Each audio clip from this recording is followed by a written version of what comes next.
What is up, guys? Today we're going to talk about how companies and services that are competent in data storage store your password, and why there is absolutely no reason for you to be concerned in the event that Sony gets hacked or Discovery gets hacked or anything like that, and why you should not worry. Um, because usually these companies will be pretty competent in storing their data. Let's get to it. Essentially, password storage is pretty commonly done through something called hashing. Um, and the most common technique is the SSH-256, SHA-256 technique or protocol. And what it is essentially it takes the password that you enter and it sends it through this very complicated algorithm and it spits out a 256-bit long number, or this essentially. So this password itself, when hashed using SHA-256, generates this 32 character long number. And the reason it's a number is because it's in hexadecimal. It stands for 15. It's like there's binary and there's also hexadecimal. Binary is base 2, hexadecimal is base 16. We're not going to talk about that. If you're interested, you can look other sources or requests and I'll try to expand on that. But essentially it takes your password and it generates this enormous number. This number is so incredibly huge that it's very, very difficult to cycle through all of them in a realistic amount of time, even with the computers we have today, because it gets exponentially harder and harder and harder. But this is how passwords are stored. On your browser, when you enter a password and you send that password to the server, it's not sending the text file and it's not storing your password on the server. For example, let's say I create a Gmail account. My username is username, my password is 123456.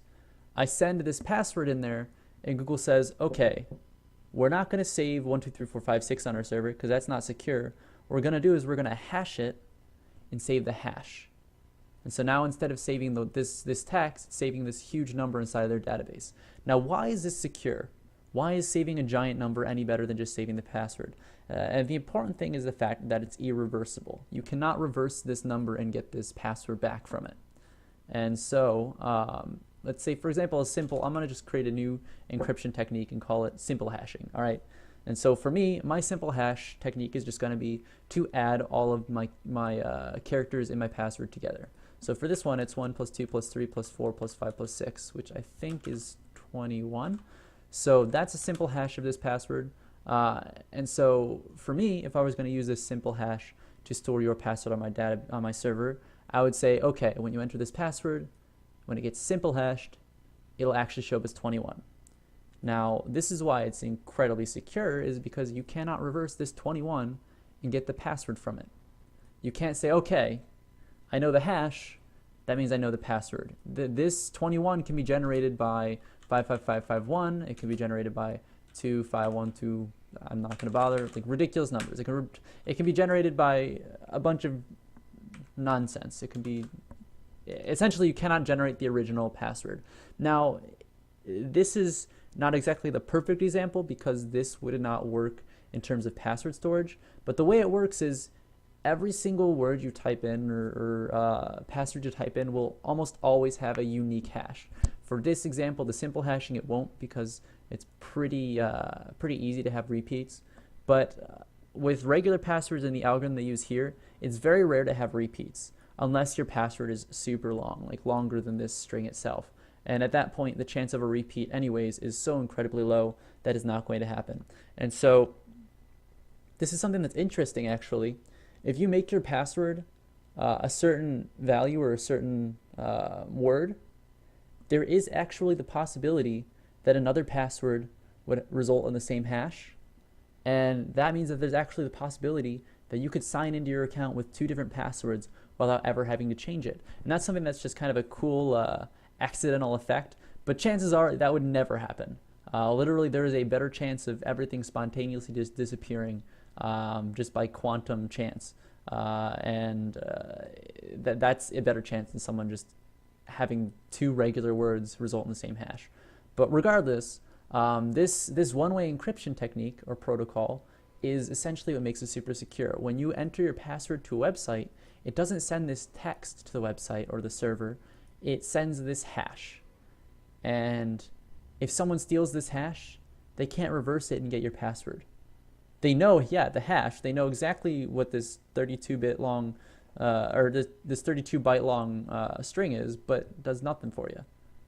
Literally, this is just nonsense. They can't do anything with that. Now, the thing that is important though is this is why websites require you to type in a secure password. And when I say secure, I mean like secure. And they say like put in special characters and numbers and capital letters and this stuff, and that would be a secure password for Google, right? This is why they require that. Because as time goes on, there are machines that are regularly just hashing standard words and standard numbers and stuff.